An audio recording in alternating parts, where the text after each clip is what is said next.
Right, good afternoon everyone. Sorry to keep you waiting. It's the Two Davies on the 12th of the 2nd, 2024, minus a Davy, but you know that.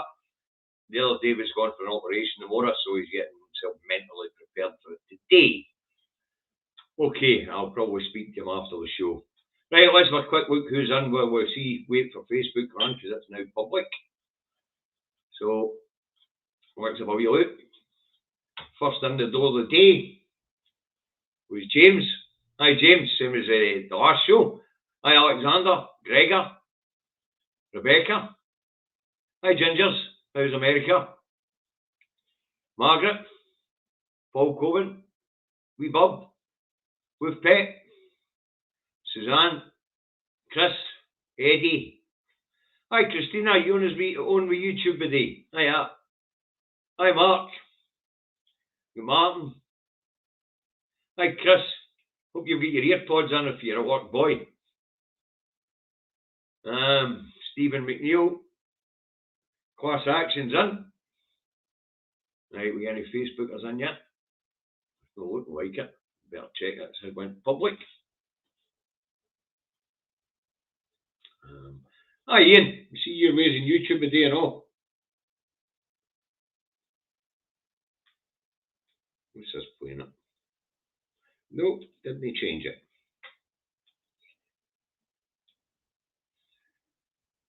Privacy. Public.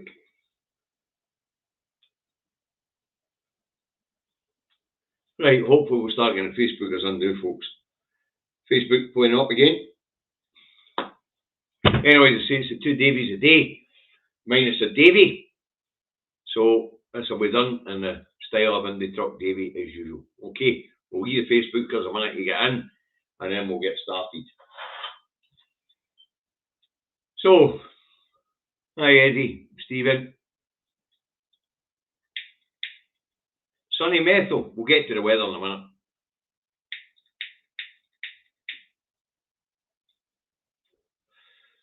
Hi Nancy, that's a Facebooker starting to come through the door. Stephen. Hi June. Nearly there, we got up our 100 mark, folks. We'll get this show on the road. Yeah, sun's early yard arm. Davey's not working the day, so we're having a coffee. I'm having a wee sip of beer. Just a wee sip, but because I can. Great thing about YouTube is they're not going to stop us for smoking or having a wee beer, even if it's no what do you call it, politically correct. Anyway, we're up early. No. A bit slow today. Come on, folks. Hi, Margaret. How are you? Hope you're feeling well today.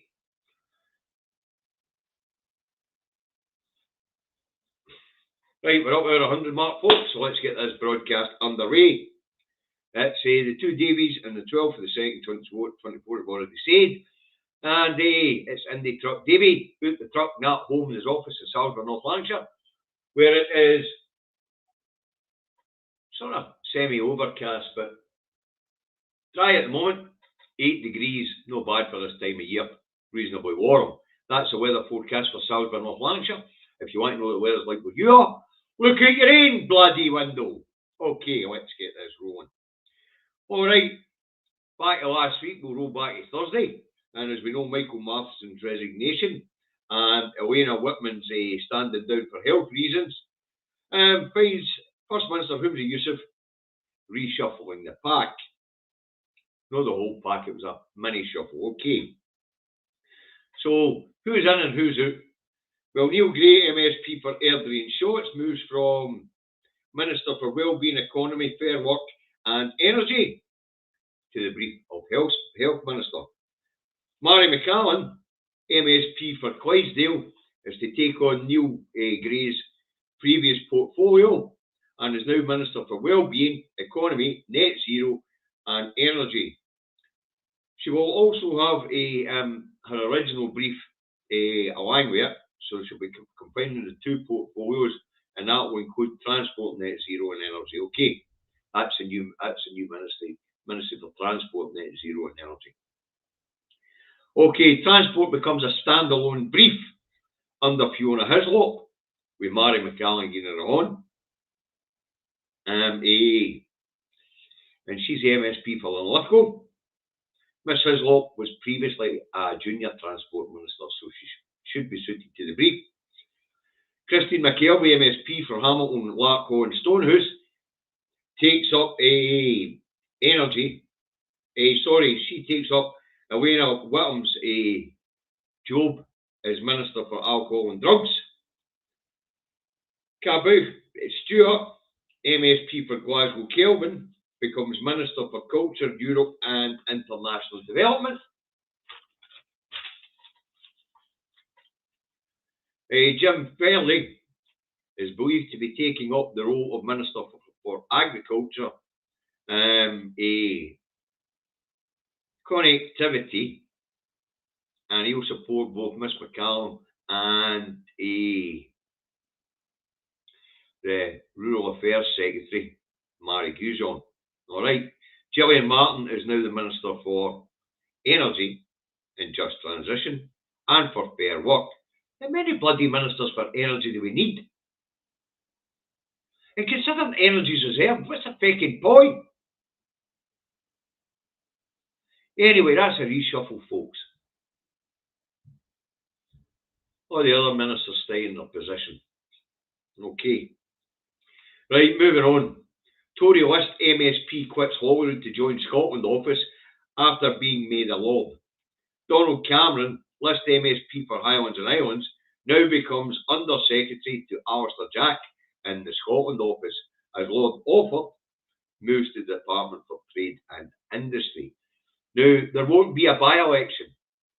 This guy's a list MSP. He's been promoted to the House of Lords so that he can take up a position in the Scotland office. So much for unelected bureaucrats in Europe. Every time you turn round, there's a new lord in the government doing that road. Mental. Anyways, I say Lord Offord, he's moving to the Department for Trade and Business, which is better suited to actually. Offord was a businessman. Now, if you don't remember, Lord Offord get promoted for running an AstroTurf campaign in the Scottish referendum.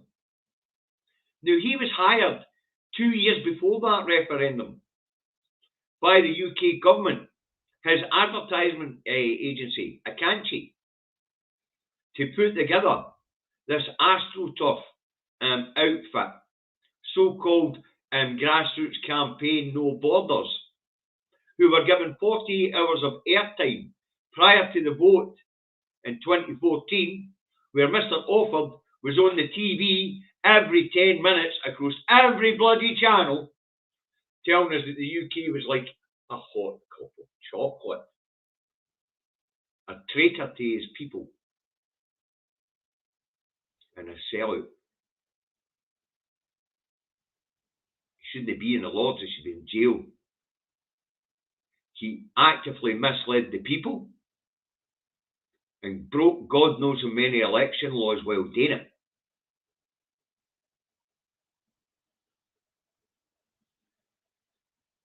Okay, let's move on. This one's another one that's causing a stooshy here in Scotland. Minimum unit pricing to rise to 65 pence from 50 pence per unit. Now, the Deputy First Minister Fiona Robson announced that the price rise will take place in April if the price rise gets the approval of the Scottish Parliament. Now, the minimum unit pricing legislation has got what they call a sunshine clause in it, because it was a trial run. Now, if you remember right, minimum unit pricing, Scotland was the first country in the world to introduce minimum unit pricing after multiple court battles, going all the way to the European courts, where eventually the Scottish government won the right to introduce minimum unit pricing against the UK government and the whisky industry, because the policy was based on public health.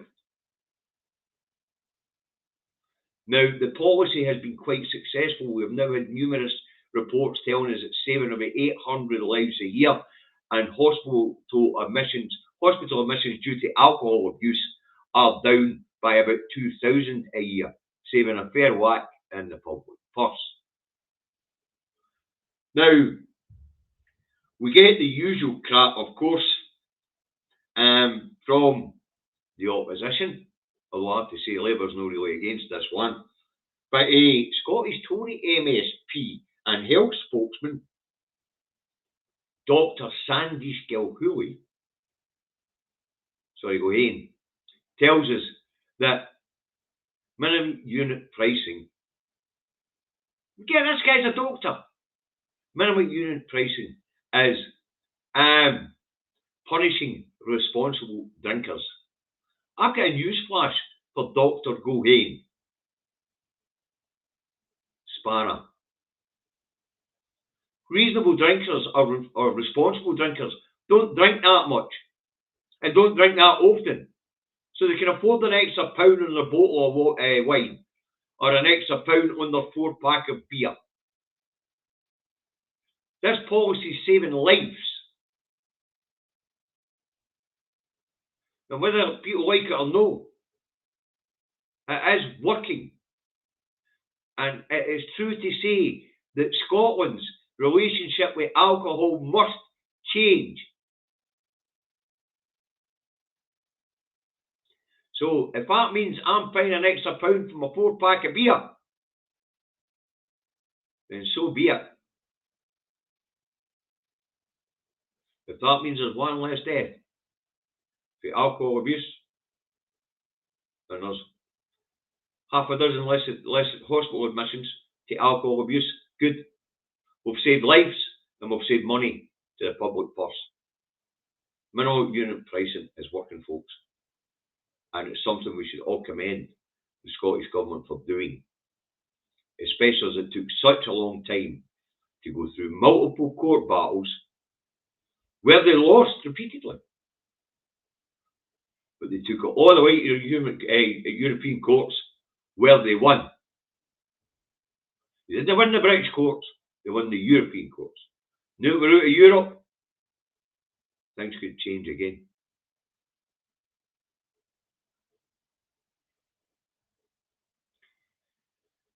Eddie, horses are a wee bit extra for our weekly consumption, but hey ho, as I say, if it saves lives and saves the public purse money, then that's a great thing. Right, let's move on. This one's quite funny. Scotland's only Labour MSP gets barracked by hecklers at an event in Edinburgh on Friday. Palestinian protesters, better known as peace protesters, pro-Palestinian protesters are being called, better known as peace protesters to you and me. Stop the genocide protesters to you and me. Barracked Dean Murray a meeting, as I say, in the capital on Friday. What did Dean Murray say? Told me stop shouting, told me sit down and shut up, and he could speak to them at the end of the meeting, and that they were spoiling the meeting for everybody else. Says wee naff with blood over his hands. It's also reported over the weekend that next weekend at the Labour conference in Glasgow, the English Labour in Scotland's conference in Glasgow next week will be subject to a march and a protest by what they're calling pro-Palestinian protesters, but what I'm calling peace-loving protesters and anti-genocide protesters. So if you're in the Glasgow area, next weekend, I'm going to go on this one myself actually. I'll probably some Facebook footage. Then find out where the march is starting, or join the protest at the Scottish Exhibition Centre, at the conference centre there. And let's make it clear to Labour that we're no chuffed. And if you're a pro-independence supporter, turn out in your numbers, bring your saltires, everything else, and we'll protest on the right to self-determination for the Palestinian people and for ourselves. Because the dictators down that road in the House of Thieves and carpetbaggers are denying our democracy, making us second-class citizens within the Union. Which, of course, as we now know, is not a union of equals, and it's not a voluntary union. Scotland's being held prisoner by the thieves and carpetbaggers in Westminster. Not the English people, the thieves and carpetbaggers in Westminster. So, as I say, if you're free next Saturday and you're an independent supporter and you're against the genocide in Gaza, then Glasgow's the place to be at the English Labour Scottish Branch Offices Conference at the Exhibition Centre Conference Hall in Glasgow. You know where the SECC is. I'll see some of you there. To say if you're a pro-independence person here in Scotland, then you should be along there demonstrating for self-determination for the Palestinian people and self-determination for us.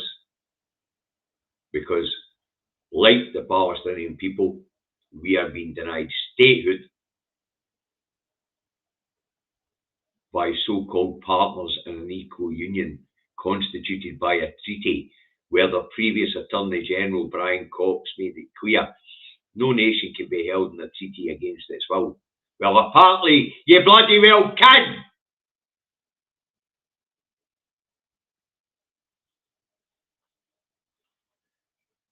Right.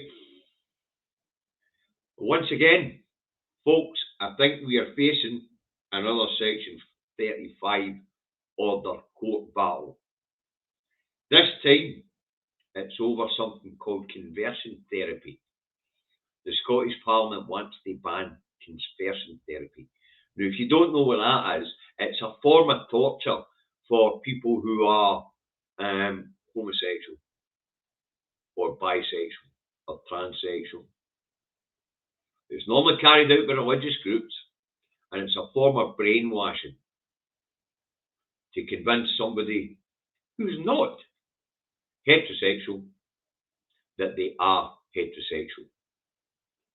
It causes extreme damage to these people because, as we know, nature decides your sex, not nurture. And a lot of these people who go through conversion therapy for church groups end up talking themselves. But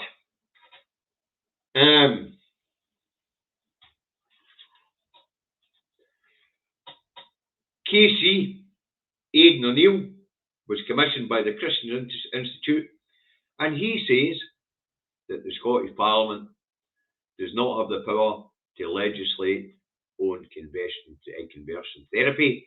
So it looks like we may be off to the courts, because Alistair Jack, the Governor-General of Scotland, he likes to put his foot down in the Scottish Government's neck. So we'll see him side with the Christian Institute here. Now, as I've just said, this is a form of torture. And the people who go through it become even more confused. They become depressed, and a lot of them kill themselves. Nature decides your sex. No the church. Nature.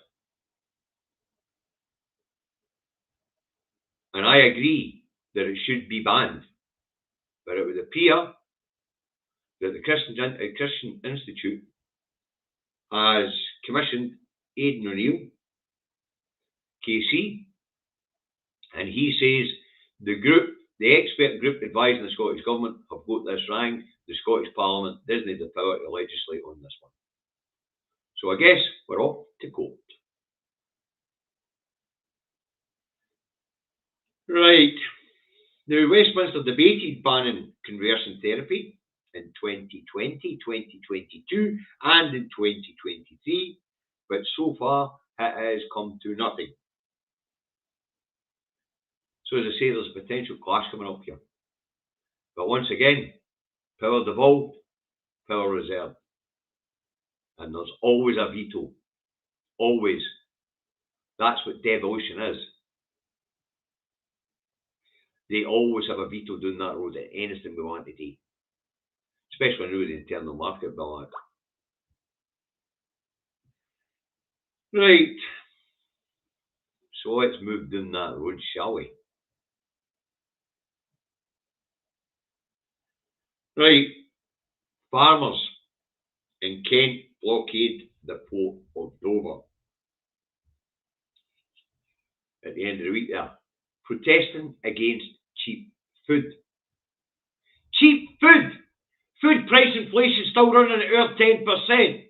Do these fucking farmers no shop in the local supermarket?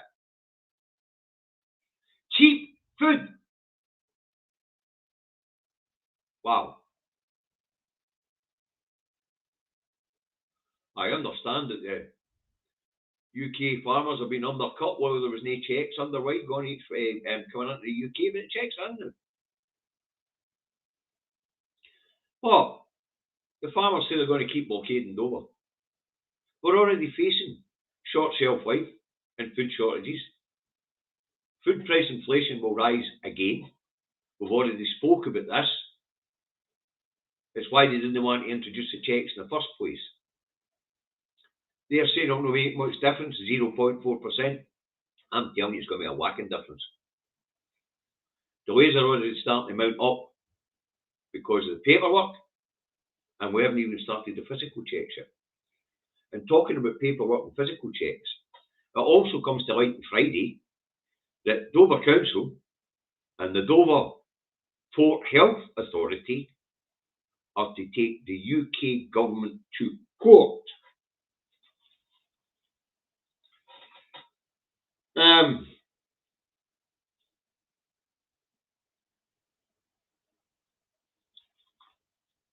Hold on.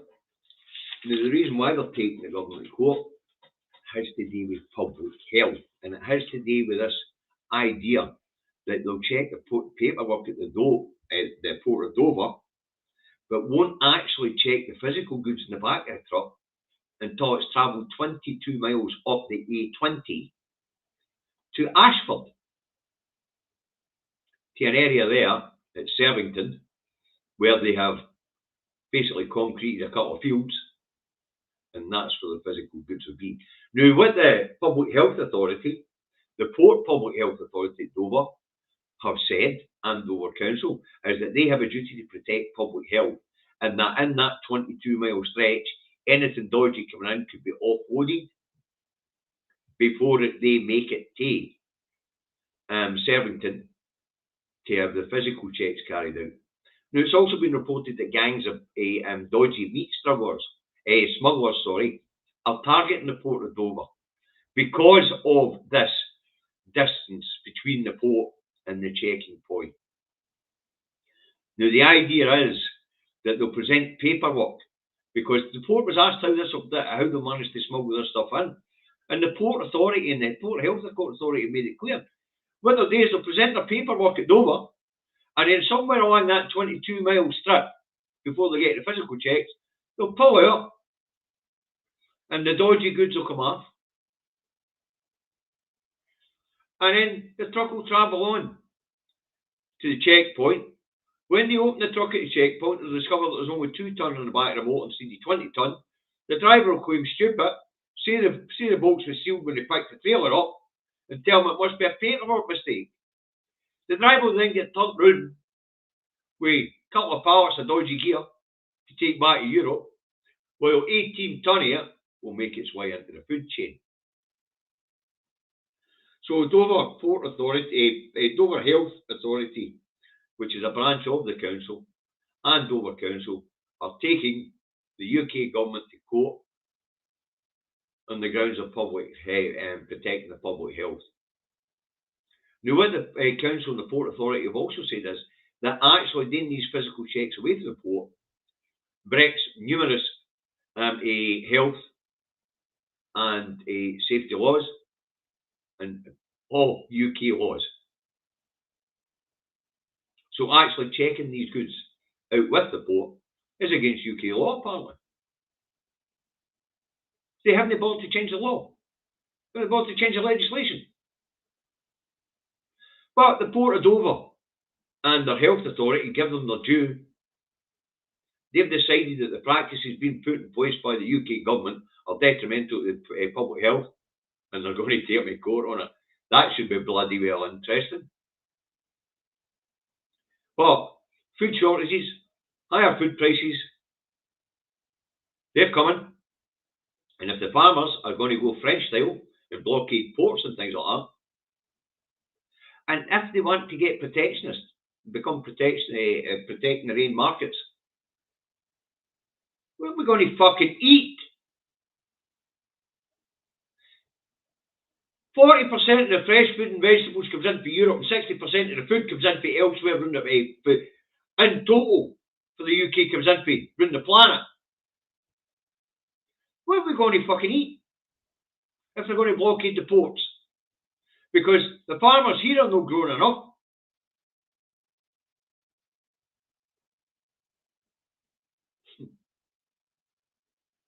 But it's a bit of a sad story, isn't it? Here we are, Brexit vote in 2016. We're 8 years on, and this take back control of the borders pish still hasn't happened. The wee racists down that road must be stamping their feet and get after their nuts. Inward migration is at a record high. That's legal inward migration. And you remember all this talk about illegal migration.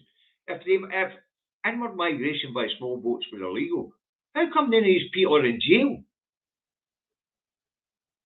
Why? Well, the answer is quite simple. It's not illegal. There is no such thing. These people are coming here to seek asylum. So, inward migration is at an all-time high, and it's all come from the subcontinent of Africa and of India, and further afield, rather than next door in Europe. And still no control of the borders. None. None whatsoever. Wow.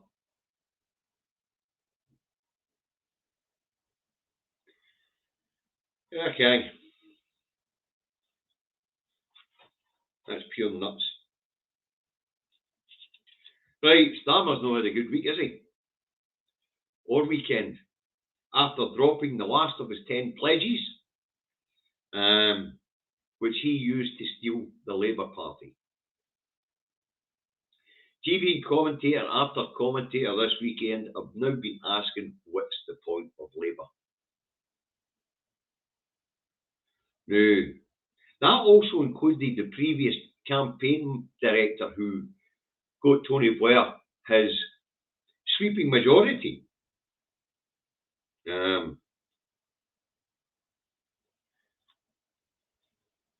So they're all asking what's the point of Labour. And then we keep hearing Labour. And this is a point made out by this Australian fella.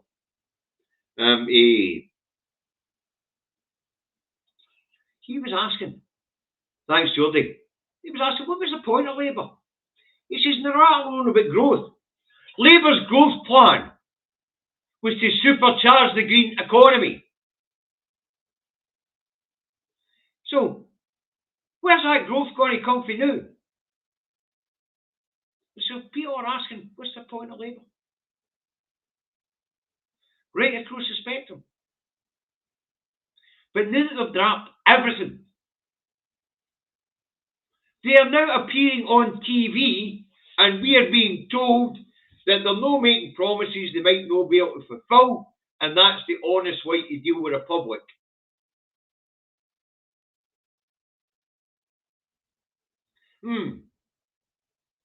That fucking manifesto is going to be an interest reading this year for the Labour Party, isn't it? I mean, I'm one of these side guys that actually reads manifestos before I go to the polling station and put my cross in the votes. What's the Labour manifesto going to say this time round? Elect us because we're not the Tories. By the way, we're not promising to change anything. We're not promising to do anything. We're just not the Tories, elect us. And it looks like they're going to win on it. It's going to be an interesting manifesto read this year when you pick up the Labour manifesto and you open it up and it says, vote for us, we're not the Tories. And then fuck all else. Nothing. We're not going to make you any promises or any pledges. Just in case we can't fulfill them. The fucking point of issuing a manifesto is to tell the public what you're going to do and to make your pledges for a programme for government going forward. Starmer is ripping the piss. And he's getting away with it down that road. Because they're fucked off with the Tories. I've got a wee clue for you, England. Look, no. There's a reason we're not fucked off with the Tories. We're fucked off with yous. It's because we don't vote Tory. We're just pissed off that you vote Tory. So take a wee tip for us. Don't vote Tory, whether it be red or blue. Because I can't see a difference at all between Starmer and Sunak. None. They're both liars. They're both bloodthirsty animals who are supporting the genocide in Gaza. Labour says they're going to stick with austerity. And now they're planning for growth out the window. What is the point? I'm not reading that Kit Kat on. And if you've not watched this show before, I'm not to rant. The people don't want me to calm down.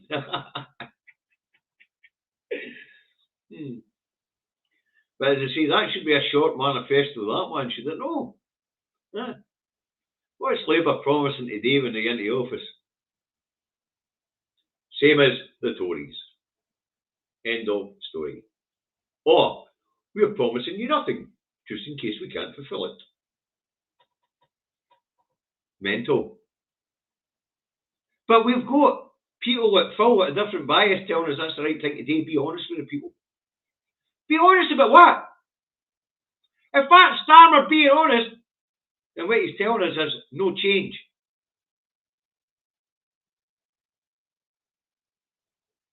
I can't see Billy anywhere, Mark. You guys in Facebook get to deal with him. Let's see. So, what exactly is the point of Labour? Leave it in the comments, guys. I'll catch up when I watch back. I'll read the comments back. What is the point of Labour? But imagine that.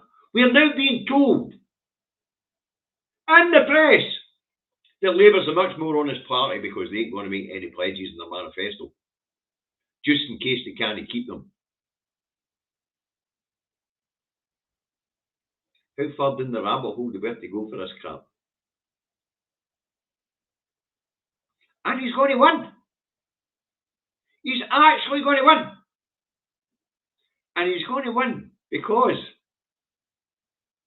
the people down that road are fed up with the Tories. For no other reason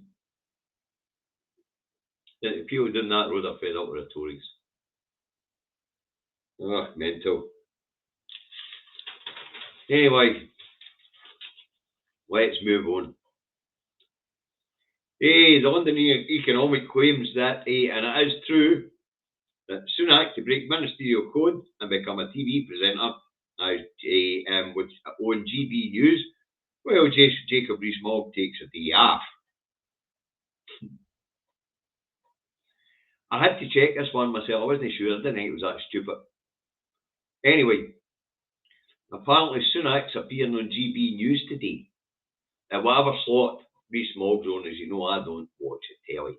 Rees-Mogg's got a programme called State of the Nation. He puts out on a Monday night or something like that. That also breaks the rules, doesn't it? No. But anyway, the Prime Minister is going to be taking Moggie's slot on GBB tonight. Anyway, this is social media absolutely going about laughing because his reason for doing it, he's launching his general election campaign. He's went up north to take questions from the people on GBBs. And as you imagine, social media went bananas. Telling them that if you're launching your election campaign on GBBs, nobody's seen it. So X has gone mental, or Twitter, or whatever you want to call it. Sunak on GB News tonight, launching his election campaign, and X has went absolutely mental. Everybody's gone, nobody will see that. So he's launching his election campaign to absolutely nobody. I think this programme gets a bigger audience than GBBs. Jesus. Well, I know it gets a bigger audience than the new BBC Scotland channel, that's for sure. And this one, Alan, it would appear that Duncan wanted to pay 20 quid to let you know that the reason why a lot of the audience join in is because for 6 years I used to rant my loney to the cab of my truck before I became a YouTuber. And as Duncan says, people like the rants. All right. So, folks, I won't see Sunak on GB News. As you know, I don't watch television. But I'm sure my inbox on Facebook will be battered full of clips for you guys for whatever's going on GB News tonight, or whatever time it is. It could be this afternoon for all I know. As you know, I don't watch television. And as I say, Sunak's not having a good week as there's another blow to his Rwanda bill at the end of last week. As a cross-party committee on human rights tells the Parliament and Sunak that his Rwanda bill, is not compatible with human rights.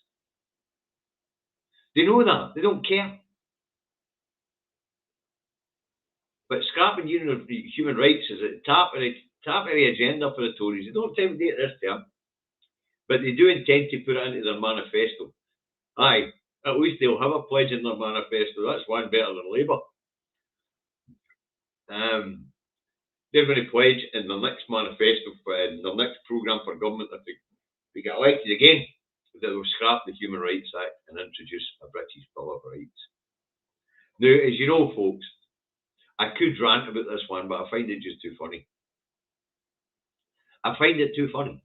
I really do. Watching what's happening down that road and the way that the rights are being stripped away, the right to strike, the right to protest, it is absolutely funny. Of course, as you know, up here in Scotland, we've dealt them that the UK-wide minimum service legislation, we're just not going to enact it. Nothing they can do about it, really, is there? And then, of course, there's the anti-protest laws down that road, which don't apply here. Folks in England, if you're getting arrested for protesting, bring your protest here. Go find somewhere for you to protest. Just make sure you make it clear it's directed at Westminster and no us. You'll be free to protest here, honestly.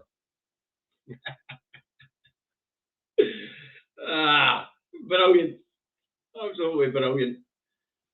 So, the Rwanda bill It looks like Sunak's going to have to pay Piers Morgan £1,000 because it's just not going to fly. And there's many as bloody asylum seekers.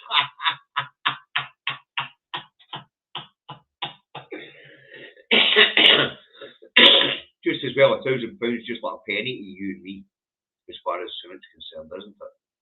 Because that's £1,000 he's going to have to give Piers Morgan. But I'm sure Piers will pop over to the States to settle his score, because I hear Piers is leaving, is it Top TV, the other right-wing nut job channel? They tell me he's leaving there to go into YouTube so it'll be less restricted. There would be no Ofcom interference, apparently. So, all in all, it's been quite a funny week doing that road. Last week, sorry, doing that road. But farmers blockading ports, they control the borders, inward migration up. This Brexit lark's going well, isn't it? Food prices through the roof, crashing housing market, employment up, unemployment up, contracting economy. Wow, this Brexit's gone really well. Anyway, I wonder who'll replace Piers Morgan on Top TV, or is this a sign that Top TV's about to get under? I imagine GBBs will not belong behind them, because I believe they racked up a £30 million loss last year. Ah, well. Right. We're going to finish off in the Israel, the genocide in Gaza. They can call it Israel-Gaza war all they want. It's no a war. The Palestinians don't have an army, they don't have an air force, they don't bugger all. And apparently the Israelis have rescued 2 hostages in Rafah amid deadly strikes. Well, the reason why we're having these deadly strikes is because the Israelis don't really give a damn about the hostages. They have a Hannibal directive out there, where if Israeli hostages are taken, then just take out the hostages as well as everybody around about them. Now, the Israelis are now invading Rafah, and what Netanyahu is calling the end game to wipe out Hamas. Now, we know that's not true. What's actually going on here is Rafah's being cleared, it's ethnic cleansing. And when they're finished in Gaza, they'll move into the West Bank. That's why President Biden told them to behave themselves in the West Bank last week. Also, the Dutch courts ordered the Netherlands to stop selling F-35 parts to Israel, as they may be complicit in the genocide.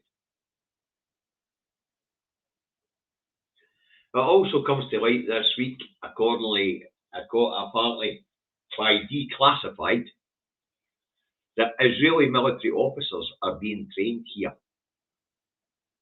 Well, that's no new.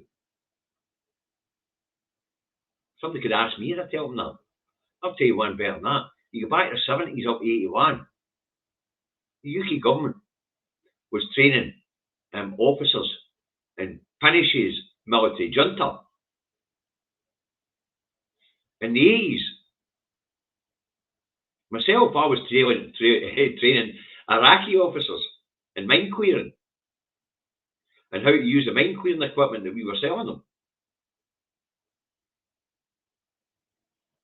So the UK government have been guilty of training officers and militaries for rogue states for years.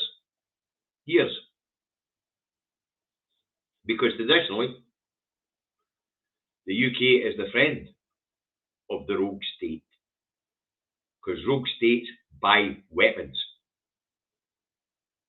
And one of the biggest industries in the UK is arms.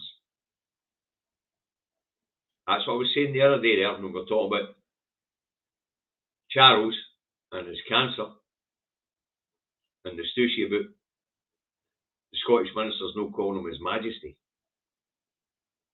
Nothing majestic about him. But as I said then when I was talking about his family, Andrew, alleged paedophile, was actually an arms dealer. That's what he did.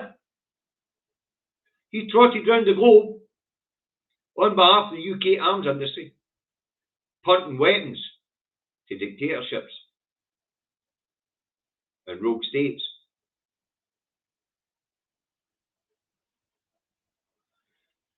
So, it might take somebody like the Good Law Project, know that they've not got their hands full with the VIP files and things like that. It might take somebody who can actually get the clout together to get the money to take the UK government to the Supreme Court. But if I remember right, the Supreme Court's already told me stop selling and stop issuing licenses for Saudi Arabia and things like that, and they haven't stopped because they're using UK bombs to murder people in Yemen.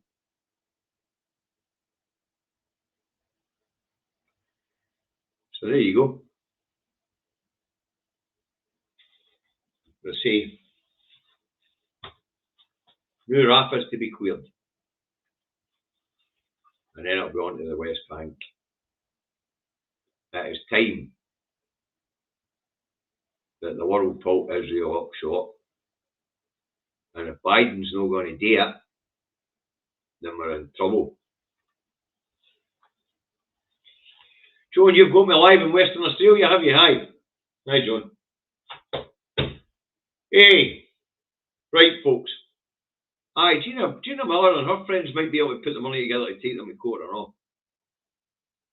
Now, folks, as I say, this is an Indie Truck Davy edition of the Two Davies. And for those who used to watch me from the cab of my truck on Facebook, I only do a 45-minute show as Indie Truck Davy. So we're on 47 minutes now. I want to thank everybody for their kind donations today. I want to thank everybody for wishing David well for his operation tomorrow. And I'll be back Thursday.